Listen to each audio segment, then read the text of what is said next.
Hace 20 años, yo era una joven muy entregada a mis estudios y también a la fe en la iglesia.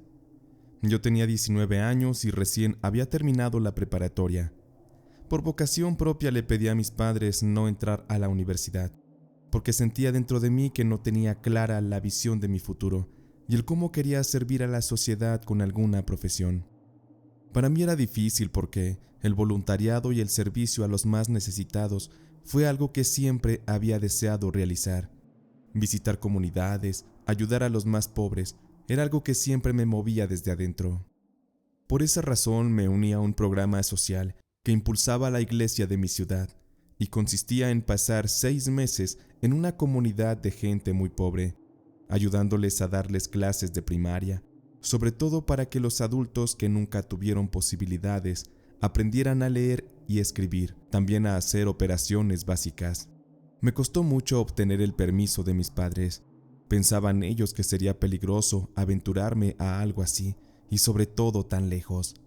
Ellos poco sabían de la comunidad a la que me mandarían, junto con otro pequeño grupo de voluntarios. Yo tampoco sabía algo de aquel lugar, solo que era una comunidad oculta entre la sierra, a varias horas de distancia de la ciudad. Partimos un domingo por la mañana hacia aquel lugar. Fuimos convocados en la iglesia de la ciudad y fue el mismo sacerdote de aquella comunidad quien vino por nosotros y nos llevó a todos en una camioneta tipo van muy bonita, en la que viajamos bastante cómodos. El sacerdote iba muy callado, se veía que era muy serio, incluso me atrevo a decir que me daba miedo, pero a la vez se veía su temperamento como el de un hombre muy pero muy comprometido. Aquel sacerdote nos contó que él nació en esa comunidad, por eso fue el elegido para ejercer su sacerdocio y servir a su gente. Poco a poco, tras un par de horas de camino, ese sacerdote llamado Raúl comenzó a aflojar un poco la seriedad y comenzó a reír e incluso a contarnos chistes para divertirnos. En aquel grupo íbamos 8 chicas y solo 3 hombres, todos más o menos de la misma edad, entre 19 y 23 años. En el trayecto sentí que le caí bien al sacerdote, porque él me miraba mucho y casi siempre se dirigía a mí en la conversación. Terminó pareciéndome muy agradable y buena persona aquel hombre. Imaginé que tendríamos una muy buena amistad. Cuando llegamos a la zona de la sierra, el camino estaba en condiciones muy pero muy difíciles. Íbamos avanzando muy lento y nos tomaría casi 10 horas llegar hasta la comunidad. Cuando llegamos a esta, y sobre todo a la iglesia de la comunidad, vi que aquella era muy pequeña, y por la parte de atrás tenía una cerca que rodeaba un pequeño terreno en el que había cerca de 15 dormitorios. Aquel sacerdote nos fue asignando uno a cada quien, y a mí me asignó el que quedaba justo junto al de él. Pronto aquel sacerdote nos asignaría también tareas para iniciar justo al día siguiente. Yo iba a dar clases en una aula que tenía condiciones muy pero muy precarias. Sabía que me enfrentaría a todo eso, ya iba predispuesta, pero yo quería servir y cumplir con mi deber. Eso era una gran motivación. Fueron pasando los días y me fui acoplando. Aquel sacerdote Raúl era muy amable conmigo. Muchas veces él me llevaba personalmente de comer al lugar en donde yo daba clases, y sabía yo que eso no lo hacía con las demás chicas ni con los compañeros. Jamás pensé que eso tuviera algo de especial, así que no le di importancia. Ese padre Raúl era muy detallista y amable conmigo. Recuerdo que una vez platicando con él, me regaló una pulsera que él mismo tejió. Con sus manos me la colocó en la muñeca de mi mano izquierda, y mientras lo hacía, me platicaba que él amaba a esa comunidad, que sus ancestros habían vivido ahí y jamás conocieron lo que había más allá de la sierra, nunca salieron a la ciudad. Sin embargo, no por eso eran personas ignorantes, sino todo lo contrario. Eran personas muy sabias que vivían de la mano de la naturaleza. Me sorprendía lo que el sacerdote Raúl me decía, y estaba por contarme más cosas, cuando fuimos interrumpidos por uno de los compañeros. Las cosas iban de maravilla. Sin embargo, con los días, y con esa edad que yo tenía, la soledad de aquel lugar, el estar lejos de la familia, me hacía sentir triste y vulnerable. Sentí que estaba comenzando a deprimirme, y lo que era peor, me da pena decirlo, pero no sé cómo comencé a sentir una necesidad de estar siempre cerca del padre Raúl. Cada vez que podía sentía que su charla me reconfortaba, que me hacía sentir segura y protegida. No quería aceptarlo, pero una noche mientras dormía, comencé a soñar que el padre Raúl entraba a mi habitación y se metía desnudo a mi cama. Comenzaba a besarme y acariciarme, a hacerme el amor de manera muy intensa, y yo lo disfrutaba mucho. Despertaba yo muy agitada y no podía contener tanto sentir dentro de mí, así que recuerdo que aquella primera vez comencé a acariciarme para liberar aquella tensión, porque yo era una bomba de tiempo. Yo me tocaba y pensaba que era el padre quien me hacía con sus caricias. Estaba consciente que el deseo por ese hombre prohibido no era algo correcto ante los ojos de Dios ni de nadie. Me sentía por dentro sucia, manchada del pecado. Yo siempre fui devota del templo, de Dios, pero había dentro de mí un animal de lujuria que sentía me tenía descontrolada. Al día siguiente, al ver al padre Raúl, no dejaba de pensar en las imágenes que soñé la noche anterior, y al sentir sus miradas, yo sabía que podía ser débil al pecado de estar con él. Esa misma mañana el sacerdote me miró, y cuando yo iba de salida al aula para dar clases, con su voz varonil me dijo: ¿A dónde va, Lucía? Espere. Hoy la necesitaré para otras tareas. En su lugar mandaré a alguno de sus compañeros para que la cubran. Venga conmigo. Primero la invitaré a almorzar. Yo estaba nerviosa. Sabía que estando a solas con el padre, yo no me podría resistir a insinuarle mi deseo, pero tenía miedo de quedar mal ante él. ¿Qué iba a pensar de mí? Aquel desayuno lo tomamos en su habitación, en donde había una pequeña mesa en la que sirvió el almuerzo y 2 copas llenas de vino de consagrar. Yo no sabía si beberlo o no, pero el sacerdote Raúl me incitó. Vamos, Lucía, relájese un poco. La he visto muy tensa estos días. Por eso es que la he invitado aquí conmigo, para que se olvide un poco del trabajo y pueda pasarla bien un rato. Yo comí de lo que me ofreció el padre y di un par de tragos al vino. Su sabor era tan suave que sin pensarlo bebí y no me di cuenta en qué momento me bebí toda la copa. Al momento me sentí muy relajada, más alegre. Comencé pronto a vacilar con el padre y él también conmigo. Llegado un momento, recuerdo que por instinto acerqué mi cara a la de él para darle un beso.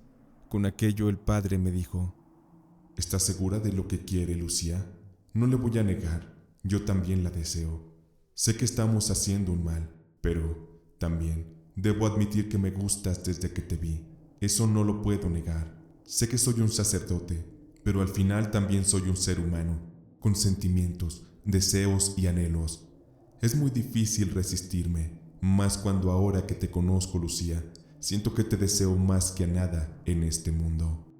El padre se acercó a mí lentamente y me besó. Yo sentí que el cuerpo se me erizó por completo. La adrenalina era mucha, mi corazón latía demasiado y la humedad de mi cuerpo pedía a gritos que el padre me hiciera suya. Nos tiramos a la cama y él me quitó la ropa. Sin pensarlo, sus manos y su boca me recorrieron todo el cuerpo. Yo estaba que me sentía en el cielo. Esas sensaciones que me provocaba el hombre eran inmensas. Pero creo que el hecho de saber que estábamos cometiendo uno de los más grandes pecados le daba el sabor más fuerte a ese encuentro entre 2 hijos de Dios que serían desterrados de su reino. Esa mañana me sentí la mujer más feliz del mundo. El padre Raúl me hizo suya como si él ya fuera un hombre muy experimentado. Al terminar, esa mañana salimos juntos en la camioneta de él y fuimos a las orillas de la sierra, a un lugar solitario, donde nos quedamos hasta contemplar el atardecer. Ese era el momento más romántico que jamás había vivido. Fue algo inolvidable. Yo sentí que él era el hombre de mi vida, y a su lado me sentía muy bien, me sentía feliz y segura. A partir de ahí el sacerdote me nombró su asistente personal. Con ese título, yo estaría todo el tiempo a su lado, le llevaría su agenda, organizaría sus deberes, y en los ratos libres que estuviéramos a solas, haríamos el acto una y otra vez como un par de locos. Ya no me importaba si lo hacíamos en el cuarto o en la iglesia frente a la misma imagen del Salvador. Yo estaba siendo gobernada por el deseo y por las sensaciones que me provocaba estar al lado de aquel hombre. Todo iba de maravilla y éramos discretos en nuestra relación. Sabíamos muy bien a qué horas y en qué momentos debíamos actuar, pero pronto pasó algo que me hizo sentir muy mal. De un día para otro el sacerdote se mostró un tanto distante. Me dijo que quería hablar conmigo a solas y entonces comenzó a decirme: Sabes, Lucía, he estado pensando mucho lo que estamos haciendo. Te pido perdón, pero creo que debemos parar. He tenido sueños y advertencias en las que la luz del Creador me ha implorado regrese al buen camino. Hemos hecho mal, pero ya es tiempo de parar esto. Piénsalo bien, Lucía. Yo no te puedo arrastrar a que cuando mueras, tu alma arda en las llamas del infierno. Aún estamos a tiempo para ser salvados y liberarnos del pecado. Yo respiré profundo y acepté que las palabras del padre Raúl eran ciertas. Aquello debía parar. Me dolía en el alma, pero el padre me dijo una cosa más. También quiero pedirte algo, Lucía. Sé que te regalé esa pulsera que yo mismo tejí para ti. Lo mejor es que ya no la aportes porque siempre te recordará a mí y hará más difícil que superes esto que estamos sufriendo. Por favor, entrégamela. Triste y decepcionada, le entregué esa pulsera a Raúl. Yo ya no quería tampoco conservarla. Me dolía mucho lo que estaba pasando. Se me había roto el corazón, porque de verdad me enamoré de él, pero sabía que lo nuestro era algo imposible. Yo regresé al aula para trabajar y para estar lejos de Raúl. Aún faltaban 3 meses para regresar a casa y yo deseaba el tiempo pasara muy rápido, sobre todo porque las cosas en ese lugar se pondrían mucho más oscuras. Días después noté que Karina, una compañera, traía en su cuello un collar tejido muy similar a la pulsera que el padre Raúl me dio, así que le pregunté: «Qué bonito collar, Karina, ¿dónde lo compraste? Me gustaría tener uno igual». Yo solo estaba tanteando el terreno y confirmé algo macabro cuando Karina me respondió: «Fíjate que no la compré, Lucía. Este collar fue un regalo del padre Raúl. Él se dedica a hacer este tipo de accesorios en sus ratos libres. Si gustas le puedo decir que te haga uno también a ti». Le agradecí a Karina y le dije que así estaba bien, que después yo misma se lo pediría. No sé por qué, pero el hecho de que ahora Karina estuviera recibiendo regalos del padre me dio una extraña corazonada, la cual pude comprobar una tarde que los niños del aula de clase terminaron su jornada y una de las madres de los niños me vio y me pidió hablar conmigo. «Buenas tardes, señora Dolores, ¿cómo le va? ¿En qué le puedo servir?». La señora tenía cara de preocupación y me respondió: «Muy bien, señorita. Usted siempre tan amable. Pues fíjese que yo aquí de metiche. Yo la aprecio mucho porque mi hijo nos dice cosas muy buenas de usted. Por eso me preocupaba que usted pueda estar en peligro. Mire, le voy a decir algo, pero júreme que quedará entre nosotras dos». Me intrigaba lo que me diría la señora Dolores, pero me estaba dando miedo. «Fíjese, señorita Lucía, que me verá muy humilde usted, pero yo soy parienta lejana del padre Raúl y lo conozco muy bien, mucho más que la gente de este pueblo, que usted y los otros muchachos que llegaron de la ciudad. Sabemos bien que él es un sacerdote, pero hay algo mucho más oscuro detrás de él. No creo que él le haya contado que en nuestra familia habemos muchos brujos y curanderas. Él es uno también. Sabemos muy bien cómo curar y cómo dañar, sobre todo cómo manipular a las personas a nuestro antojo. Así que le voy a pedir de favor que no le acepte ningún tipo de regalos, que algún collar, alguna pulsera o alguna prenda de ropa. Cuide también si él le ofrece comida o alguna bebida extraña. En la familia sabemos bien que el sacerdote Raúl es mañoso. Le gusta aprovecharse de las muchachitas lindas como usted y también de los muchachos, No crea, él agarra parejo, a todo le tira. Yo se lo digo porque días atrás la vi a usted muy pegadita con el padre. Por favor, cuídese y le ruego que guarde este secreto. Más que nada le doy la advertencia, porque en algunas ocasiones, algunas chicas que andan muy juntas con el padre, de pronto desaparecen y ya nadie las encuentra».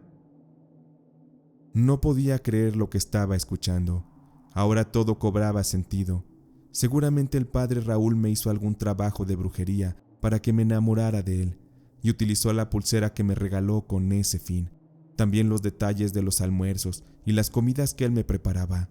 Y me imagino que como llegó al punto que se aburrió de mí, por eso me terminó. Qué casualidad que después Karina traía un collar hecho por el mismo padre. Seguro ella sería su nueva víctima y eso yo lo iba a averiguar. Todo parecía ser cierto. Pronto Karina se volvió la asistente personal del sacerdote y este me dijo que él necesitaba a alguien que le ayudara y ya no podía ser yo por lo que había pasado entre nosotros. Estuve bien al tanto de cómo el padre y Karina se comunicaban. A ella se le notaba pronto la mirada de amor por ese patán del padre. Una mañana fui al aula para dar clases, pero por alguna razón no fue ninguno de los niños. Después supe que hubo un percance en el camino que llevaba a la escuela y tardarían un par de días en reportarlo. Me regresé a la iglesia nuevamente. Caminaba yo lentamente. Sabía que podía encontrarme con algo y yo quería ver. Yo quería evidencia de la mala corazonada de aquel padre. Rodeé la iglesia y entré por un costado, y ahí fue que comencé a escuchar las risas de Karina y del padre Raúl. Maldito, él ya había engatusado a su otra víctima y estaba por consumarla. Si no es que ya lo había hecho, no lo dudaba. Caminé por la puerta de la habitación del padre. Había un pequeño orificio porque el metal de la puerta estaba ya oxidada y deteriorada. Puse ahí el ojo y alcancé a ver todo. Maldito cínico. Vi cómo le derramaba vino sobre el cuerpo desnudo de Karina y con su lengua lo lamía todo. Y la joven solo hacía expresiones de placer. Lo estaba disfrutando demasiado. Me daba miedo porque todo lo que estaba viendo y lo que estaba haciendo el padre era de verdad demoníaco. Me fui con cuidado para mi habitación, tratando de disimular que no estaba pasando nada. Tuve que esperar varias horas para que cayera la noche y entonces poder ir a hablar con Karina. Yo tenía que protegerla, pero sabía que sería difícil convencerla. Toqué la puerta de su cuarto esa noche y le pedí un momento para hablar. Ella se mostró muy a la defensiva cuando le conté lo que estaba pasando, todo lo que el padre Raúl estaba haciendo con nosotras. Le dije que en unos días se aburriría de ella y posiblemente elegiría a alguien más del grupo para arruinarle la vida.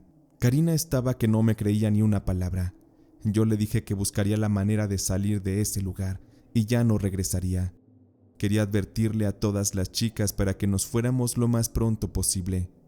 Karina no me creyó y no hice más para convencerla, pero le pedí que me diera tiempo, que ya con los días la verdad saldría a flote y también le hice saber que yo encontraría una manera de salir de esa comunidad y le pedí que de ser así se fuera conmigo. Karina no me hizo caso. Ella siguió siendo la amante del padre, pero el gusto le duró tan solo 2 semanas, porque el padre habló con ella para terminar su oscura relación. Karina andaba muy desconcertada, muy dolida. Fue cuando por fin se decidió a hablar conmigo.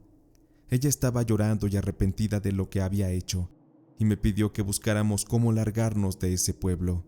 No podríamos rebelarnos ante el padre, porque él era poderoso. Podría incluso matarnos. Sabíamos Karina y yo que no podíamos cuidar de todos los demás. Eso sería imposible. La cosa se estaba complicando para escapar, porque la temporada de lluvias estaba por llegar y aún faltaban 2 meses para que terminara nuestra estancia en la comunidad. Lo peor es que estábamos incomunicadas. No había forma de pedir ayuda. Mientras llegaba el día para concretar un plan de escape, notamos que el padre Raúl ahora había cambiado de gustos, porque lo veíamos a diario muy juntito con Germán, uno de los chicos del grupo. Y cuando le vi una pulsera en su mano a aquel joven, le dije a Karina: «Mira, ya ves, la forma en que actúa es que nos regala algún accesorio embrujado, para que así nos enamoremos de él, y ya después de que se aburre de nosotros, nos lo quita, y así se va ese maldito padre, uno por uno. Tú ya lo viviste, Karina, él también te regaló el collar, y después te lo quitó. Ya no quiero pensar en todas estas cosas tan asquerosas, mejor hay que largarnos de aquí». Me daba asco ese maldito padre. ¿Cómo alguien podía usar la fe para ocultarse en aquello? Pasaron los días y llegaron las lluvias. Estas azotaban con mucha fuerza. Duramos un par de días sin salir de nuestras habitaciones por lo complicado que estaba todo, pero la luz al final del túnel pronto llegaría, pues un camión de ayuda traía víveres y recursos. Este lo estaban descargando a altas horas de la noche. Mientras eso ocurría, el padre dormía en su habitación y había pedido no se le molestara. Seguramente se había encerrado con Germán. Ahí fue cuando le pedí a Karina que nos fuéramos en ese camión de carga. Ella dudó que fuera posible aquello, pero yo tenía un plan. Como yo conocía la firma del padre, recuerdo que no era complicada de imitar, así que improvisé una carta, la firmé y me metí a escondidas a la oficina del padre para ponerle un sello a aquella carta. Después le pedí a Karina que me siguiera y fuimos hasta donde estaban los hombres que poseían aquel camión. Yo les hice saber que el padre nos enviaba con ellos a la ciudad, porque teníamos que contactar a las autoridades locales para dar aviso del mal estado que tenía la presa que estaba ahí cerca y de los riesgos que se corrían por deslaves, dada la temporada tan fuerte de lluvias. Le mostré la carta con la firma del padre al chofer de aquel camión. Él y su compañero notaron por el sello y por la firma que aquello era auténtico. Con esto nos dejaron subir al camión a Karina y a mí. Por suerte estaba tapado por la parte de atrás y nos prestaron un par de cobijas. Fue un viaje largo, muchas horas, pero por fin ya salíamos de aquel infierno. La idea era dar parte a las autoridades de las atrocidades que el padre estaba cometiendo. Queríamos verlo pudrirse en la cárcel.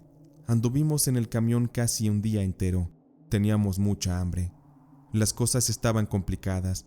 Era casi imposible andar por los caminos de lodo. Había muchos deslaves y podríamos morir en el intento. Por una noche tuvimos que llegar a un pequeño poblado y parar ahí para dormir, porque un cerro se había desgajado y tardarían casi un día en reparar aquello. Nos tuvimos que quedar Karina y yo en una casita donde nos dieron asilo. El clima estaba desatado, parecía obra del demonio. La mañana siguiente que nos despertamos, una mujer nos servía un plato de frijoles de la olla con un café caliente y tortillas de maíz. Mientras saboreábamos aquello, un niño entró corriendo para dar una horrible noticia. Aquel niño contó que a causa de las horribles lluvias, la comunidad donde estuvimos dando servicio Karina y yo había sufrido los estragos de la naturaleza, pues con la gran carga pluvial de las lluvias de aquella temporada, la presa de la comunidad se llenó a tal nivel que se desbordó y arrasó con la mayoría de las casas de aquel lugar, incluida la iglesia y las pequeñas habitaciones donde dormían los compañeros. El niño que llevaba la noticia dijo que muy pocas personas habían sobrevivido, pero muchas murieron ahogadas y sepultadas bajo el lodo. Karina y yo lloramos por horas. No sabíamos qué estaba pasando, pero por dentro también sentíamos alegría de haber abierto los ojos ante la situación que habíamos vivido, la cual nos llevó a desear escapar y con eso evitar ser víctimas de aquel siniestro de la naturaleza. Un par de días después ya estábamos en la ciudad, haciendo nuestras vidas de forma normal. Con los días fueron descubriéndose los nombres de los muertos. Entre ellos estaban los demás compañeros que nos acompañaron al servicio comunitario y también el padre Raúl. No cabe duda que Dios castiga el pecado, y aquel padre Raúl maldijo la comunidad con sus pecados tan terribles. ¿Quién sabe a cuántas personas más él afectó con sus brujerías? ¿Cuántas personas del pueblo habrán caído en sus garras? Pero como en la vida siempre por uno pagan todos, esa es una ley que, pese a quien le pese, es injusta, pero es real y no se puede cambiar. Pero yo quedé con ese trauma de lo vivido con el sacerdote, y hasta la fecha siento que he vivido con el corazón manchado por aquellos actos que hice en el nombre del pecado.